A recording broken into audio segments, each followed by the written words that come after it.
Bismillahirrahmanirrahim. Assalamualaikum warahmatullahi wabarakatuh.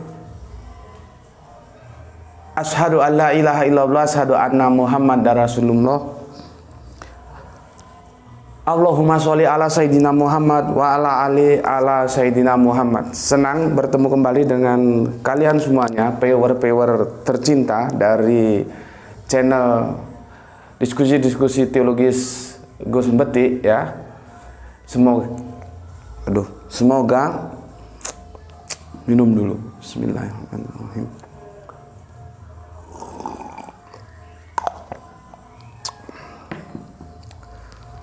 Kopi morning. Semoga kalian semua sehat-sehat adanya sehingga kita bisa melanjutkan kajian-kajian kita sebagaimana mestinya. Pada saat ini aku akan mengucapkan permohonan maaf dahulu karena begitu lamanya tertunda sebuah tajuk yang baru saja kita selesaikan pada seri pertama, yaitu tidak ada nabi dari bangsa Arab ya. Ini sudah diingatkan kembali oleh Mas R ya di unggahan kita tentang mampir ngombe bahasa dalam kitab suci, pengaruhnya terhadap agama. Dia komentar ya, Mas R itu, lihat di huruf R. Kajian tentang tidak ada nabi dari bangsa Arab yang seri keduanya kapan ditayangkan Gus? Ya. Kapan ditayangin, Deng? Nggak pakai kan, dia pakai ngin. Kapan ditayangin Gus? Ya. Jadi terima kasih sudah diingatkan, dan memang seperti yang aku bilang, aku mohon maaf ya. Banyak apa yang akan terjadi di depan kita tidak tahu, sehingga yang kita rencanakan akhirnya bisa tertunda lagi. Dan saat ini aku akan memenuhi janji yang telah aku ucapkan untuk kalian semua, yaitu tidak ada nabi dari bangsa Arab. Ini seri yang kedua ya. Tidak ada ya nabi ya dari bangsa Arab. Hati-hati, hati-hati. Nggak aku harus jelaskan, kamu ngerti maksudnya ya. Hati-hati ya. Ini kajian kita. Tidak ada nabi dari bangsa Arab. Aku jelaskan begini ya.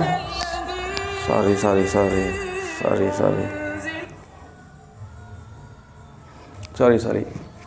Begini, aku jelaskan lagi ya. Kalau kita berbicara tentang nubuah kenabian, itu tidak bisa tidak kita akan mengutip kitab Ulangan yang itu diturunkan atau diamanahkan kepada Kanjeng Nabi Musa. Mengapa demikian? Karena Kanjeng Nabi Musa inilah yang menyampaikan nubuah tentang nabi yang akan datang itu. Nanti kita akan menukik khususnya di Ulangan, mulai Ulangan intinya itu Ulangan 18-15, berikutnya 18. Tapi nanti kita akan lihat semua dalam satu perikop itu ya. Tapi intinya di dua ayat itu. Sebelum ke sana, ini supaya teman-teman Islam juga tahu, teman-teman Kristen juga tahu. Ya. Sebelum sana aku jelaskan dulu ya. Kalian bisa lihat di 10 atau 11 seri kajianku tentang Kanjeng Nabi Isa tidak turun lagi ya. Di sana aku sudah jelaskan, aku lupa itu ada di seri yang kemana ya. Kalian harus lihat seluruhnya kalau memang kalian mau benar-benar mengkaji ya. Cuman kan masalahnya sekarang orientasi kita itu lebih besar mana antara memenuhi kebutuhan otak sama kebutuhan di luar otak gitu loh. Biasanya untuk kebutuhan yang otak orang itu hitung-hitung, tapi untuk kebutuhan yang di luar otak itu dia tidak hitung-hitung. Ya. Jadi semua itu yang namanya kebutuhan mesti membutuhkan biaya. Begitu loh. Kebutuhan otak itu beli buku itu biaya, lihat video itu biaya karena kita harus membayar paket atau internet, itu biaya. Belum lagi berbicara waktu. Nah, masalahnya Anda menyisihkan tidak biaya dan waktu untuk Anda bisa memenuhi kebutuhan otak Anda sehingga Anda menjadi cerdas. Itu masalahnya. Kalau untuk kebutuhan-kebutuhan yang lain, mau ke coffee shop, mau jalan-jalan, mau sembarang lah, itu sepertinya tidak terlalu dihitungkan. Ya. Maksudku begini, bagaimana kita lahir dari sebuah kesadaran bahwa otak itu juga punya hak untuk dipenuhi. Jadi jangan sedikit-sedikit melupakan kebutuhan otak demi kebutuhan yang bukan otak. Dan namanya kebutuhan itu pasti memerlukan biaya. Oke. Jadi kamu lihat 10 seri itu ya. Nanti karena aku lupa, nggak bisa aku tunjukkan di seri keberapa, aku jelaskan bahwa semua peradaban itu mempunyai dongeng-dongeng tentang menanti seseorang yang akan datang. Baik dalam perspektif teologis maupun dalam perspektif antropologis. Baik dalam perspektif agama maupun dalam perspektif budaya, sebuah fenomena yang dibangun dalam bentuk pengharapan akan datangnya sosok penolong di masa depan itu ada. Masalahnya apakah pengharapan itu benar atau salah, itu nanti yang menjadi kajian kita. Ya. Oke, sekarang ini ya, aku baca di WA di grup-grup ini seperti ini, coba nampak ya, nih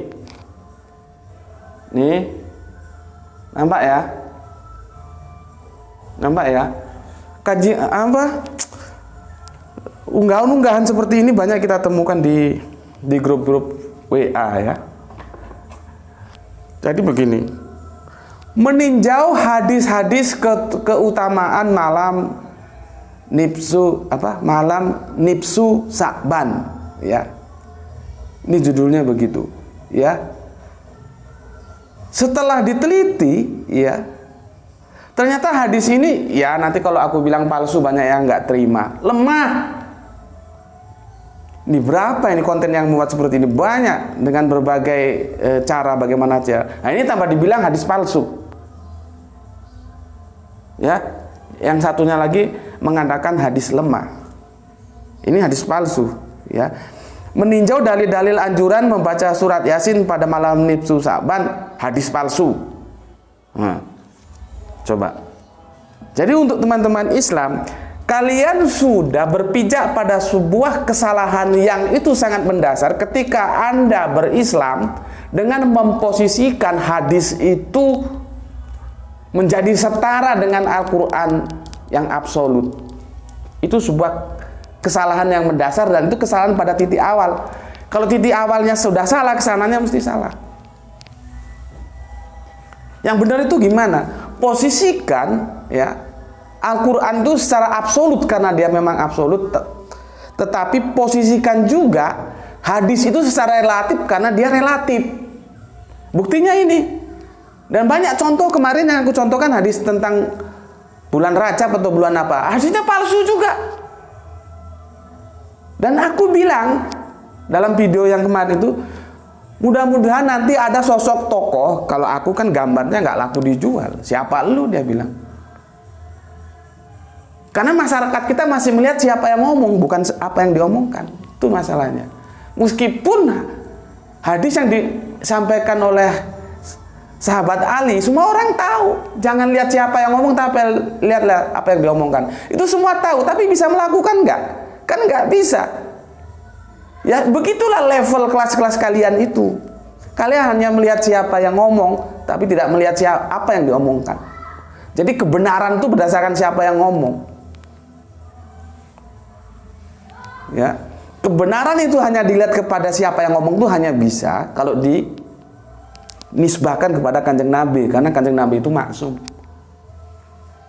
Tapi siapapun di luar Kanjeng Nabi itu harus dilihat omongannya itu apa gitu loh. Makanya aku berharap nanti kalau ada kiai-kiai besar, ustadz-ustadz besar yang secara publik dia diterima, dia mengatakan bahwa hadis Kanjeng Nabi saya turun lagi itu palsu. Tuh, kan tinggal nunggu waktu saja. Sekarang kan ini yang digugat, yang nisfu Sa'ban, yang kemarin Rajab ternyata palsu. Kalau dulunya hadis tentang belajar ke negeri Cina ternyata palsu. Satu saat supaya kerjaku tidak terlalu berat untuk menyadarkan semua saudaraku Islam, tidak perlu mengharap kedatangan Kanjeng Nabi Isa kembali. Itu bukan akidah kita.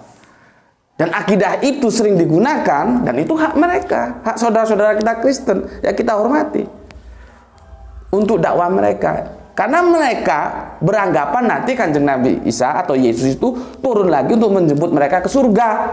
Ya kita hormati orang itu akidah mereka kok. Kalaupun nanti banyak yang murtad tertarik dengan Kristen karena janji-janji itu, ya itu memang usaha mereka. Silahkan saja. Makanya aku mengajak kalian itu untuk membangun ke dalam supaya pinter gitu loh. Tapi kalau dikasih tahu kan bandelnya minta ampun. Ya. Jadi aku tidak mau nanti ya ada yang menganggap bahwa aku membela orang Arab. Tidak.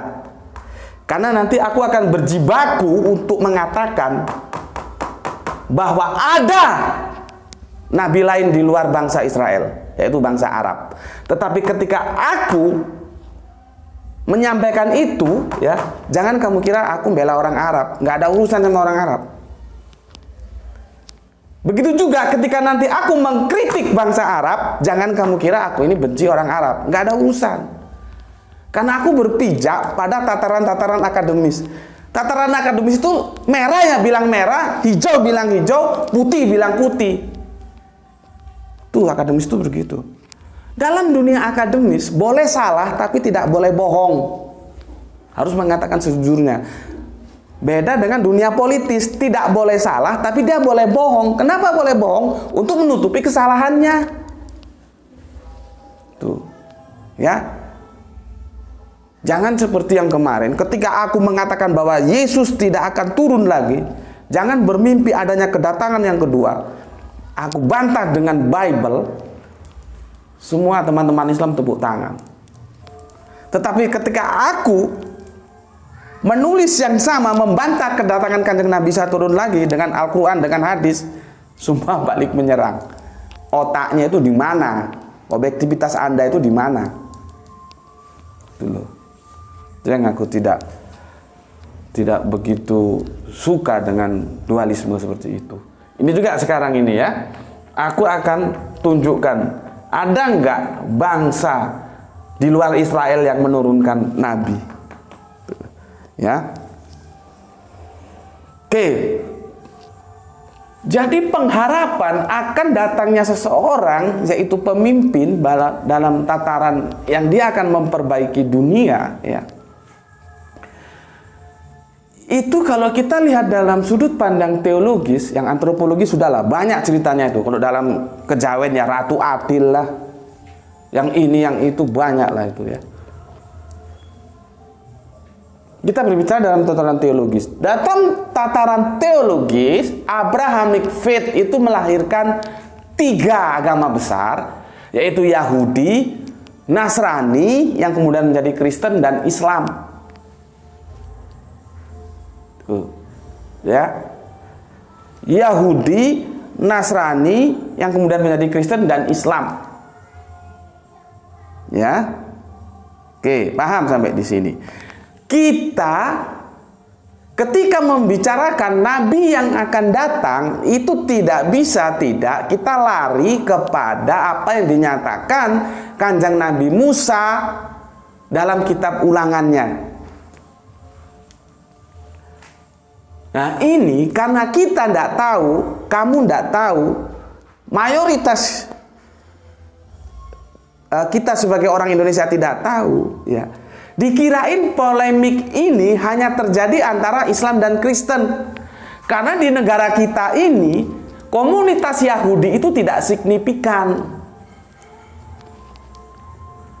Makanya diskusi tentang siapa sebetulnya nabi yang akan datang yang dijanjikan oleh Musa itu akan lebih menarik kalau kita duduk bersama antara Yahudi, antara Islam, antara Kristen. Karena masing-masing klaimnya berbeda.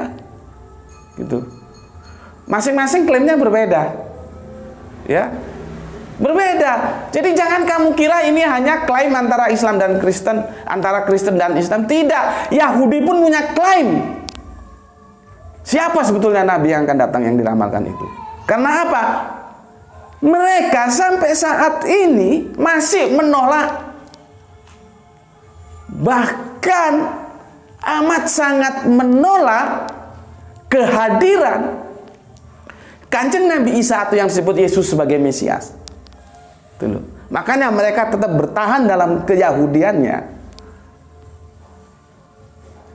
Mereka menolak. Jadi Kristen jangan SKSD. Sok kenal, sok dekat sama Yahudi, dikirain Yahudi sama dengan lu. Enggak. Yahudi juga punya pandangan lain. Siapa nabi yang akan datang? Gitu loh. Masalahnya kan kekristenan sok kenal, sok dekat aja sama Yahudi. Dikirain Yahudi welcome sama Kristen. Ya, Yahudi itu seperti yang dikatakan dia minta supaya diturunkan Mesias. Dalam analisa teman-teman, ternyata kenapa Yahudi itu menolak Kanjeng Nabi Isa atau Yesus? Karena ini analisa teman, ya. Anda setuju boleh, tidak juga boleh. Yang Yahudi harapkan itu adalah Mesias dalam perspektif politis untuk memerdekakan mereka dari penjajahan Romawi, sebagaimana Musa memerdekakan mereka dari perbudakan yang dijajah Fir'aun di tanah Mesir. Tuh. Tetapi ternyata yang diturunkan itu adalah Mesias dalam perspektif teologis. Gitu. Jadi mereka tolak Kanjeng Nabi Isa atau Yesus itu. Cuman kalau menurut analisa aku tidak begitu. Ini hanya bentuk ketidaksabaran orang-orang Israel, orang-orang Yahudi terhadap jalannya proses. Karena apa? Semua nabi itu ketika diturunkan, dia akan menjadi pemimpin secara teologis dan pemimpin secara politis. Karena tidak ada satu nabi pun yang tidak bertentangan dengan penguasa saat itu. Coba lihat sejarah nabi-nabi itu. Ya, cuman sepertinya nggak sabar sehingga orang-orang Yahudi menganggap bahwa Yesus itu hanya diturunkan dalam perspektif teologis.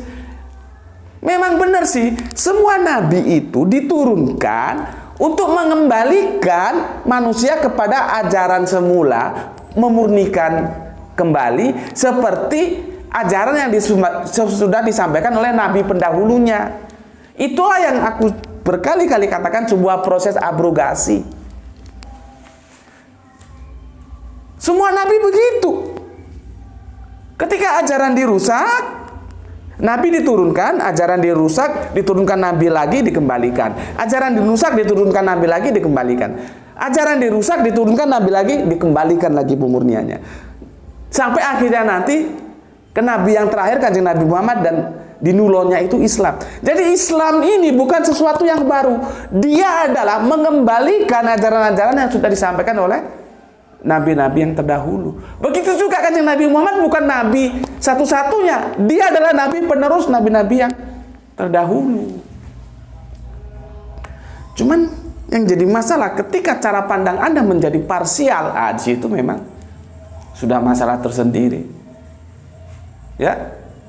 Pertama dari kitab sucinya, bahwa seringkali teman-teman Kristen itu tidak memahami sebuah kesinambungan sehingga mengatakan bahwa Islam, ya, itu sesuatu yang tidak punya benang merah terhadap kekristenan atau Nasrani itu. Begitu juga kitab sucinya, itu punya benang merah saling kesinambungan. Sebagaimana Nasrani itu juga punya benang merah terhadap Yahudi. Sebagaimana perjanjian lama itu nanti dilanjutkan oleh perjanjian baru, itu kesinambungan semua. Tapi kalau ini dipandang parsial, berdiri sendiri-sendiri, ya itu sudah seperti aku bilang tadi, kalau awalnya salah, kesananya juga pasti salah. Ya, oke. Jadi sebetulnya kalau kita bicarakan tentang nabi yang akan datang, itu harus duduk bareng Yahudi, karena mereka punya anggapan sendiri. Kristen punya anggapan sendiri, mereka ditujukan kepada Yesus. Yesuslah yang diramalkan oleh Kanjeng Nabi Musa itu. Sementara Islam punya pandangan tersendiri juga. Siapa? Kanjeng Nabi Muhammad lah yang dinubuatkan oleh Musa dalam kitab Ulangan itu. Ya. Sementara saudara tua kita Yahudi ini, dia mengharapkan Mesias yang lain, bukan. Ketika dikasih Kanjeng Nabi Isa, bukan itu, mereka minta yang lain lagi. Jadi ini nunggu menunggu, gitu loh. Makanya ya, kalau ada sebuah, katakanlah kisah tentang masa yang akan datang, tentang nubuah, ya, lihat dulu nubuah itu benar nggak. Setelah benar, nubuahnya itu jatuh kepada siapa, tuh, ya. Jangan kamu telan mentah-mentah. Tuh. Itu sebagai mukadimah, dan aku akan menjelaskan berikutnya seperti ini. Karena Yahudinya nggak ada, teman-teman Yahudi nggak ada, maka aku akan memberikan sebuah katakanlah penjelasan yang itu berupa polemik antara Islam dan Kristen, ya, karena Yahudinya nggak ada. Sebenarnya kalau Yahudinya aja enak, ini kita bisa ngobrol bertiga, gitu. Berbicara tentang Nabi yang akan datang, tidak bisa tidak kita harus membahas kitab Ulangan 18 dari mulai nomor 15 sampai 22. Kalau sudah jam 9 kasih tahu ya.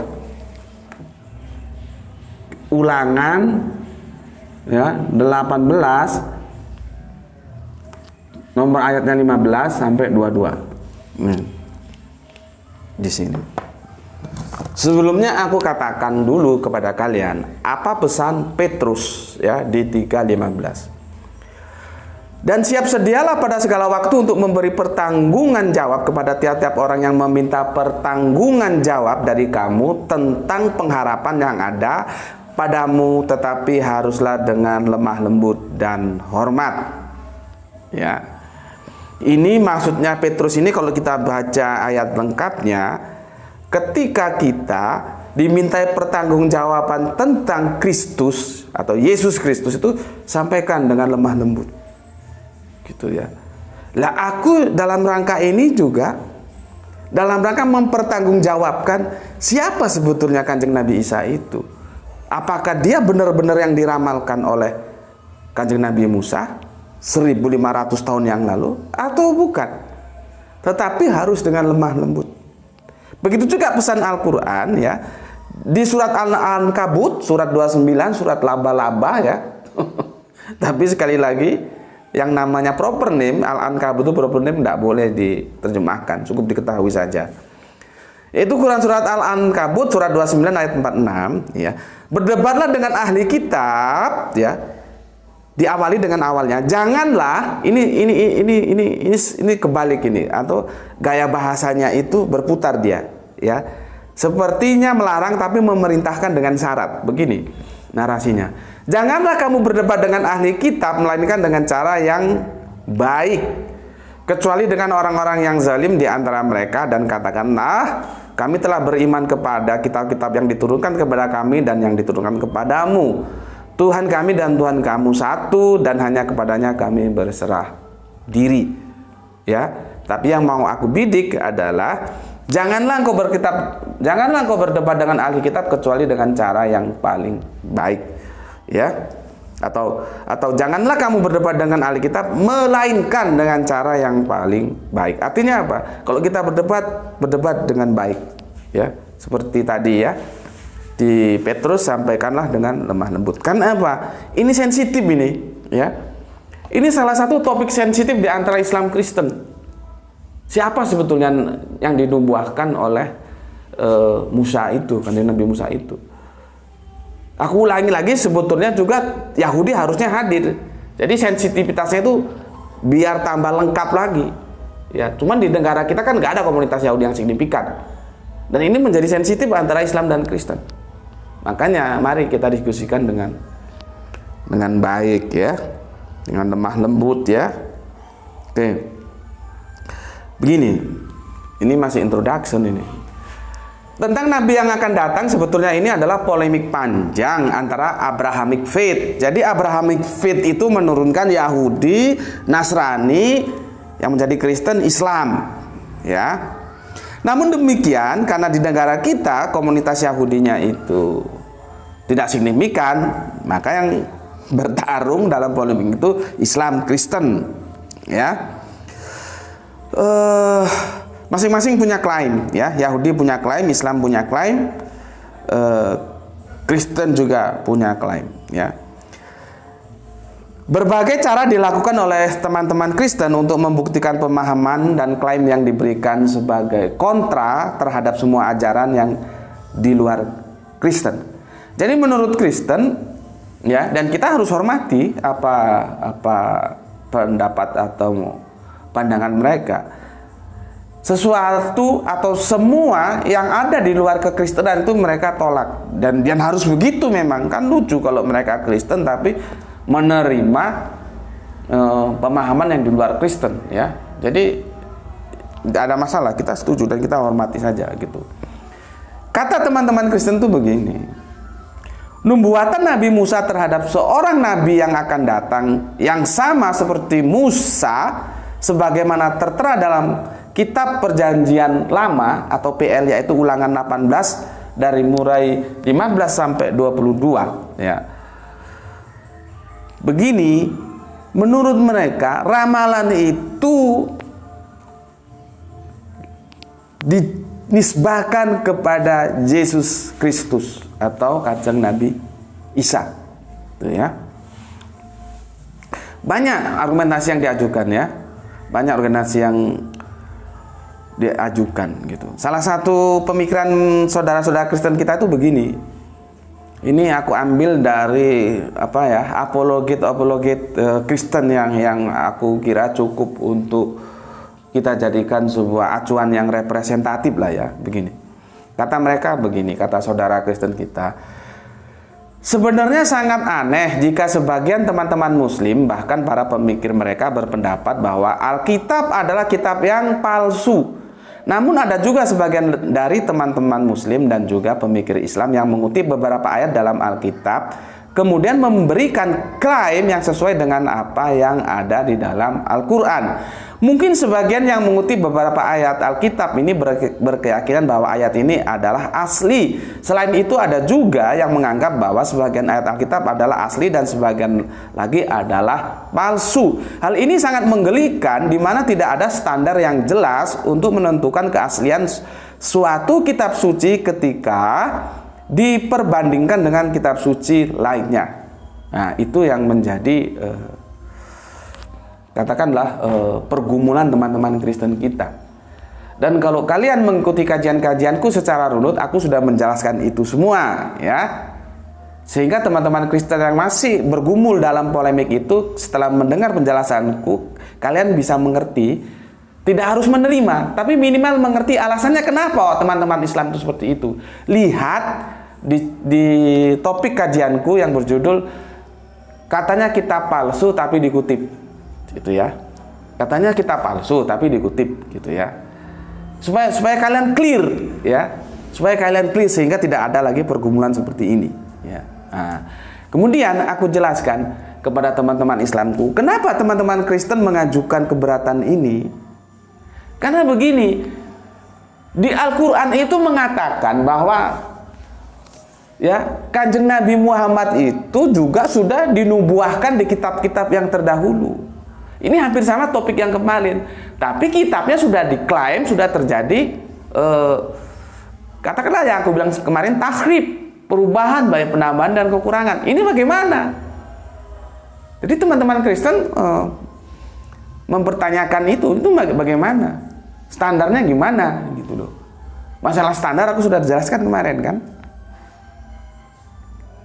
Karena apa? Mau tidak mau, kalau kita ya akan mencari benang merah antara yang diinformasikan Al-Quran tentang kenabian yang akan datang, yaitu Kanjeng Nabi Muhammad, itu kita harus mundur, karena kan ini nubuah. Mundur mencari data-data masa lalu. Nubuah itu berbicara tentang masa yang akan datang. Sedangkan kita hidup di masa kini, maka kita harus mundur ke masa lalu. Paham di sini ya? Nah, artinya mau tidak mau kita harus mencari referensi di kitab-kitab terdahulu, yaitu Perjanjian Lama dan Perjanjian Baru. Begitu loh. Loh, katanya palsu. Nah, begitu klaim teman-teman Kristen kita. Kenapa dikutip? Nah, penjelasannya sudah aku bilang ya, lihat di video kajian yang lalu telah aku unggah ya. Kitab palsu tapi dikutip itu ya. Sudah aku jelaskan. Nanti kalau aku jelaskan di sini jadi tumpang tindih dia.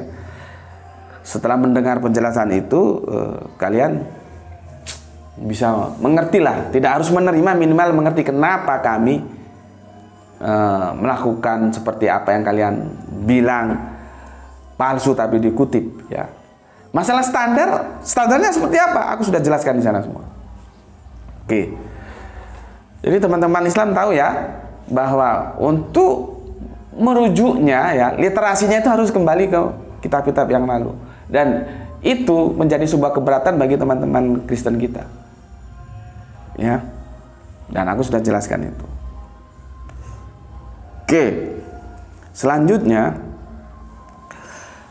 mari kita mencoba melihat bagaimana teman-teman Kristen menjelaskan pemahamannya sebagai bantahan terhadap klaim dari pihak Islam yang berkaitan dengan nubuatan Nabi Musa tersebut.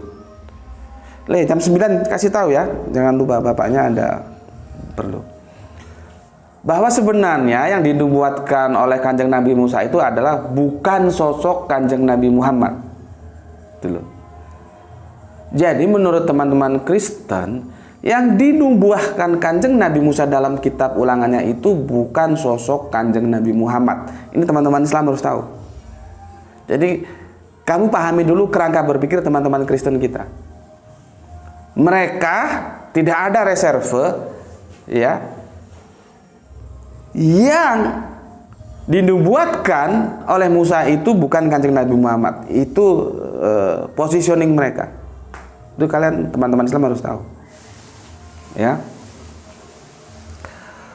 Dalam apologinya teman-teman Kristen memberikan bukti-bukti bahwa dalam ayat tersebut lebih berat menunjukkan kepada Yesus Kristus daripada Muhammad. Lihat ini. Ya. Aku ulangi lagi. Dalam apologinya, dalam argumentasi bantahannya, ya, teman-teman Kristen kita itu memberikan bukti-bukti, tentunya bukti-bukti menurut mereka ya. Nanti bukti-buktinya kita akan diskusikan apa benar demikian. Bahwa dalam ayat tersebut ya, dari ayat ini 15 sampai 22 surat Ulangan 18 ini ya, lebih berat mengarah menuju kepada Yesus Kristus daripada kepada Muhammad. Ini kata mereka. Ya. Sekarang kita lihat, mereka itu biasanya membedah dalam perspektif latar belakang ini, latar belakang kitab Ulangan ya. Itu yang mereka diskusikan, mereka buka dulu, terus tentang Tuhan Musa di sini ya, terus tentang kata saudara, saudara itu dipahami seperti apa ya, terus sama seperti Musa itu seperti apa ya, Ini kalau tak tulis satu-satu ayatnya panjang ini, maka intinya aja. Terus nabi yang harus mati karena berkata perkataan yang tidak diperintahkan Tuhan dan demi Allah lain, ya. Oke, berikutnya nanti terakhir kesimpulan. Dalam beberapa pembahasan akan disertakan jadi dia begini, kesimpulannya itu ditutup oleh bantahan yang menurut dia itu tidak bisa tidak harus ke Yesus, gitu ya. Oke, kitab Ulangannya ini panjang, nggak usah aku baca ya. Atau aku baca secara cepat aja ya supaya kalian tahu. Oke, Ulangan 18, 15, 21 dimulai dari ayat 15. Seorang nabi dari tengah-tengahmu, dari antara saudara-saudaramu sama seperti aku, akan dibangkitkan bagimu oleh Tuhan Allahmu. Dialah yang harus kamu dengarkan. 16. Tepat seperti yang kamu minta dahulu kepada Tuhan Allahmu di gunung Harab. Ada yang bilang Horeb ya. Pada hari perkumpulan dan berkata, tidak mau aku mendengar lagi suara Tuhan Allahku, dan api yang besar ini tidak mau aku melihatnya lagi, supaya jangan aku mati. Dari sini kita tahu, orang Yahudi itu tahu, orang Israel tahu, kalau melihat Tuhan itu pasti modar, mesti mati. Jadi artinya kalau ada yang bisa dilihat mata itu bukan Tuhan, bukan Allah. Simple kan? Tapi itu hal lain lah, ya. Jadi mereka sudah minta di Gunung Harub. Ada bilang Harub, Horeb, Harb, tergantung dialeknya ya. Mereka berdoa kepada Allah minta diturunkan pemimpin. Ya. Oke, sekarang yang 17 ya. Lalu berkatalah Tuhan kepadaku, ya. Aku agak risih kalau bicara baca Tuhan di sini. Tuhan dia pakai, karena gini, LAI itu membingungkan. Ada TUHAN besar semua, ada T besar, U kecil, H kecil, A kecil, N kecil, itu bervariasi kata-kata Tuhan. Nanti ada Tuhan kecil semua. Inilah efek kitab terjemahan itu ya seperti ini. Karena apa? Dalam perspektif huruf-huruf Ibraniun, huruf-huruf Arabiun itu nggak ada huruf besar, huruf kecil, gitu loh, nggak ada. Ini jadi ya sudahlah, nanti lain kali kita bicarakan itu. Yang 18, seorang nabi akan kubangkitkan bagi mereka dari antara saudara mereka seperti engkau ini. Aku akan menaruh firmanku dalam mulutnya, dan dia akan mengatakan kepada mereka segala yang kuperintahkan kepadanya. Orang yang tidak mendengarkan segala firmanku yang akan diucapkan nabi itu demi namaku, daripadanya akan kutuntut. Jadi itu pertanggungjawaban. Ya, jadi harus mendengarkan, artinya bukan hanya mendengar gini doang, mengikuti maksudnya. Ya, tapi seorang nabi yang terlalu berani untuk mengucapkan demi namaku perkataan yang tidak kuperintahkan untuk dikatakan olehnya, atau yang berkata demi nama Allah lain, ya ini repotnya. Allah di terjemahan kitabnya teman-teman Kristen kita itu menjadi bukan proper name tapi nama jenis. Makanya di sini dia sebut Allah lain gitu. Ini supaya teman-teman Islam tahu ya, supaya tidak rancu kalau membaca ya. Kita kan harus mengikuti kerangka berpikir dia, kerangka berpikir LAI ya. Di sini Allah tidak menjadi proper name ya. Kalau menurut kerangka berpikir Islam jadi aneh kok ada Allah lain. Ya. Yang namanya Allah itu ya cuman dia. Ya. Karena kita menganggapnya Allah itu proper name. Ya inilah nanti diskusinya di sana ya. Apakah Allah itu proper name atau nama jenis itu memang menarik juga untuk didiskusikan. Oke, jika sekiranya kamu berkata demi hatimu, bagaimanakah kami mengetahui perkataan yang tidak difirmankan Tuhan? Tuhan besar semua ini, ya. Ini juga kalau ditanya Tuhan yang mana? Ini Tuhan yang besar semua ini. T-nya besar, U-nya besar, H-nya besar, A-nya besar, N-nya besar. Ya. Apabila seorang nabi berkata demi nama Tuhan dan perkataannya itu tidak terjadi dan tidak sampai, maka itulah perkataan yang tidak difirmankan Tuhan. Dengan terlalu berani nabi itu telah mengatakannya, maka janganlah gentar kepadanya. Itu artinya nabi palsu. Ya, itu terjemahannya sudah aku bacakan ya sekilas. Kamu kalau misalkan lebih jelas lagi silahkan baca sendiri di kitabmu ya. Kalau nggak punya kitabnya bisa download ya di elektroniknya. Seperti itu ya. Dan Tuhan di situ ditulis, ini harus hati-hati kamu. Tuhan yang ditulis di situ Tuhan-nya besar semua loh ya. Besar semua. Seperti tadi aku bilang, kalau kita larikan, kembalikan ke asalnya. Huruf Ibrani itu sama seperti huruf Arabiun, nggak ada huruf besar, huruf kecil. Ya, jadi kamu harus ekstra hati-hati membaca kalau ketemu diksi Tuhan dalam terjemahan LAI ini. Oke, kita mulai sekarang ya. Kita mulai bagaimana kerangka berpikir teman-teman Kristen ya dalam mempertahankan apologinya bahwa nubuah kenabian itu jatuh kepada Yesus Kristus atau Kanjeng Nabi Musa. Seperti tadi aku bilang, kita lihat pertama latar belakang kitab Ulangan. Begini. Kitab ini berisi amanat perpisahan Musa yang di dalamnya ia mengulas kembali dan memperbarui perjanjian Allah dengan Israel demi angkatan Israel yang baru. Mereka kini sudah mencapai akhir dari penggembaraan di padang gurun ya, dan siap masuk ke Kanaan, negeri Kanaan. Sebagian besar angkatan ini tidak mengingat Paskah ya, yang Paskah pertamanya, penyeberangan Laut Merah atau pemberian hukum di Gunung Sinai. Mereka memerlukan pengisahan kembali yang bersemangat mengenai perjanjian hukum Torah, kesetiaan Allah, dan suatu pernyataan baru mengenai berbagai berkat yang menyertai ketaatan dan kutuk yang menyertai ketidaktaatan.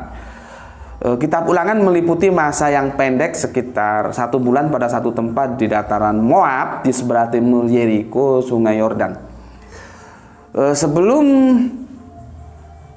Aku katakan bahwa kitab ini itu eranya itu nanti akan dilanjutkan oleh Yosua ya. Jadi sebelum menyerahkan kepemimpinan dari Musa kepada Yosua ya.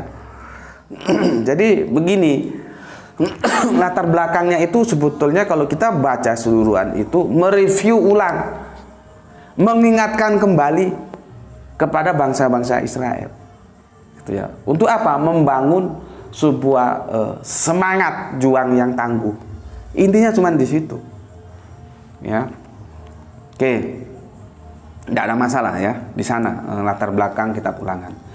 Sekarang Tuhan Musa dan bangsa Israel. Ini yang aku bilang tadi, Tuhan. Siapakah Tuhan bangsa Israel? Nah, kita harus tahu ini. Karena Al-Qur'an itu sering mendeklar bahwa Tuhanmu, Tuhanku adalah satu, artinya sama. Itu dia kembali berpijak kepada iman Abraham sebagai bapak orang beriman. Ya.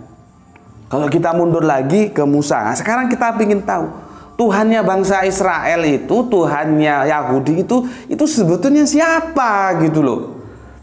Kalau diterjemahkan LAI kan ditulis TUHAN besar. Iya, itu kan terjemahan, aslinya siapa? Ini repotnya, kita bertengkar lagi di masalah terjemahan kan. Coba kalau ada original teksnya yang Aramaik atau yang Ibrania, enak. Masalahnya kalau kita tarik ke belakang, mandeknya itu, polnya itu ya ke Septuagint atau ke Vulgata, ya ke sana. Dan itu kedua-duanya edisinya terjemahan semua. Baik yang perjanjian baru maupun perjanjian lama. Seandainya ada yang original, yang itu dalam edisi bahasa Ibraniun, kita lebih enak. Sebetulnya Tuhan itu, LAI itu menerjemahkan Tuhan itu dari kata apa sih gitu loh. Ya. Nah, sekarang kita lihat di sini. Tuhan Musa dan bangsa Israel. Siapakah Tuhan bangsa Israel itu? Siapakah yang membebaskan bangsa Israel dari perbudakan di tanah Mesir atas kejahatan kezoliman Firaun? Itu siapa? Ya. Jadi dialah yang menyatakan kepada Kanjeng Nabi Musa itu, ini sebetulnya tidak bisa dieja karena dia ini 4 huruf mati, yaitu YHWH. Aku sudah bahas sekilas, 4 huruf mati sama dengan alif lam lam ha. 4 huruf mati. Jadi tugas kita sebetulnya sekarang untuk mencari benang merah sehingga ketemu bahwa YHWH itu ya Allah itu. Artinya Allah itu proper name. Karena tidak ada YHWH lain, tidak ada Allah lain. Karena YHWH itu proper name. Gitu loh. Masalah terjemahan LAI menjadi kacau, ada Allah lain. Allah mana? Gus Beti itu proper name, Gus Beti lain tuh tidak ada. Ya ini Gus Beti, gitu loh. Cuman kan kita berbicara dalam ruang waktu yang panjang ke belakang, yang berabad-abad ke belakang. Ini perlu orang pakar-pakar bahasa. Sehingga YHWH itu adalah semiliar dengan alif lam lam ha. Kalau dari awalnya itu sudah nampak. Karena alif itu di Ibraniun itu menjadi diucapkan seperti ya. Jadi kalau kita katakanlah kita menyebut Ismail, mereka Yismail, gitu. Ini sudah mulai ketemu ini ya dari huruf awalnya. Oh, artinya berarti ini hanya masalah dialek. Yang satu bilang itu pakai alif, maka Ismail, yang satu pakai ya, jadi Yismail, gitu. Banyaklah kata-kata lainnya, kita nggak sedang fokus ke sana. Tapi setidaknya huruf awal itu sudah ketemu. Kalau huruf akhirnya sudah ketemu, alif lam lam ha, y h w h. Nah, sekarang tinggal dua huruf tengahnya itu gimana ceritanya? Ya, kita tidak dalam fokus ke situ. Aku hanya sedikit membuka wawasan kalian bahwa YHWH itu secara benang merah harus para pakar-pakar bahasa ini berupaya untuk menemukannya bahwa itu adalah semiliar dengan alif lam lam ha. Oke. Jadi kalau sudah kita mengerti itu bahwa LA itu bahwa keliru selama ini kalau mengatakan bahwa Allah itu bukan proper name. Karena jelas ya, karena jelas yang berkata dengan Musa itu dalam perjanjian itu adalah YHWH. Gitu loh. Oke, ya. Jadi punya nama ya, Tuhannya, sesembahannya bangsa Israel, saudara kita Yahudi itu punya nama, namanya YHWH, bukan yang lain. Ini pahami dulu. Namanya YHWH, bukan yang lain. Aku ulangi lagi, namanya YHWH, bukan yang lain. Karena dari namanya nanti kita akan tahu siapa dia. Dan kita sudah bahas tentang nama kemarin. Yang aku mengutip bagaimana Shakespeare bisa keliru kok dia ngomong apa arti sebuah nama. Lah memang Shakespeare aku panggil Pak Ijo dia mau noleh? Kan enggak. Oke, jam berapa Le? Oke, nanti kalau 10 menit kasih tahu ya. Nanti kita bikin berseri lah, Bapak ada perlu ini. Sekarang dari kata saudara ya. Tadi kan dari kata tadi dari yang awal tadi adalah latar belakang ya, latar belakang ini, terus tentang Tuhannya itu sudah kita diskusikan. Sekarang tentang kata saudara. Ini menarik ini saudara ini. Ini kalau kita nggak meninjau dari antropologis budaya ini kacau. Kalau kata teman-teman Kristen kita mengatakan bahwa pengertian dan definisi kata saudara dalam kurung itu mereka katakan kata saudara dalam ayat 15 berasal dari kata dalam bahasa Ibrani. Nah, ini baru benar ini Ibrani ya. Tapi ini dia kembali ke bahasa budaya sudah. Ya, repot kalau kamu nggak paham. Ya, jadi dia mereibranikan. Ya, bukan originalitas Ibrani. Karena apa? Nanti ada bahasa firman, ada bahasa budaya. Makanya aku bilang berkali-kali, Arabian Al-Quran itu bahasa firman, tapi Araban Arab itu bahasa budaya. Ya. Tapi nggak apa-apa lah, ini sudah lumayan ada upaya ke sana ya. Jadi me'aheka. Sedangkan pada ayat 18 berasal dari kata ahehem. Ya. Keduanya akar katanya itu akar kata itu apa ya kalau di sorob nahu itu akar kata itu yang jader ya. Jader ya, yang menjadi jadernya itu adalah kalau di sini AKH ya. Makanya kalau kita menyebutnya akhi Berarti kan ketemu dengan Israel bahasa Ibraninya. Ya, kalau kita yahi, ya saudaraku gitu. Sama. Karena apa? Satu rumpun semitik antara Ibraniun dan Arabiun. Kesononya bapaknya juga satu nanti kalau kita tarik sampai kepada Kanjeng Nabi Ibrahim. Ya, jadi jadurnya itu dalam Ibraniun. Kalau dalam Arabiun akhi. Makanya kalau biasanya kan teman-teman yang keren-keren itu kalau manggil bukan panjenengan tapi ya akhi gitu. Ya itu selalah mau dia. Ya. Terus yang dimaksud saudara itu pilihannya itu macam-macam. Ya. Ada saudara dari orang tua yang sama, ya. Ada saudara tiri, artinya ayahnya sama, bapaknya sama, ibunya beda. Ya, ada relatif keakraban atau suku, ya, masing-masing kepada yang lain atau hubungan timbal balik ada. Terus kemiripan atau kesamaan, ya, atau ras atau apa atau warna kulit atau apa sehingga disebut saudara juga bisa. Jadi banyak alasan-alasan sehingga bisa disebut dengan satu diksi atau pernyataan dia sebagai saudara, begitu ya. Tapi yang menarik di sini ada 3, ya. Ada 3 yang dimaksud dengan saudara itu, ya. Ada 3 yang menarik. Ada 5, tapi yang menarik itu 3 yang harus kita perhatikan, ya. Pertama, yang disebut saudara itu saudara dari orang tua yang sama. Itu kriteria saudara. Yang kedua, saudara tiri, ayahnya sama, ibunya beda. Berarti bapaknya bisa poligam, ya. Aku mengatakan poligam kok sama teman-teman, ya. Bukan poli pantai, ya. Poligam. Poligami gitu loh maksudnya, ngerti nggak kamu? Yang ketiga, relatif keakraban atau kesukuan atau rumpun. Nah, ini yang akan menjadi perhatian kita bersama. Sudah jam berapa? Oke, karena aku harus jam 9:04, ini sudah 9:02, jam 9:04 aku harus ada apa yang harus aku tunaikan, ya, mengantar genduk. Hari ini percobaan untuk temu muka, ya. Nanti kajian berikutnya bisa kita lanjutkan di seri kedua. Kita sudah sampai di kata saudara, ya. Kata saudara, dan nanti kita akan lanjutkan di seri ketiga. Itu dari aku.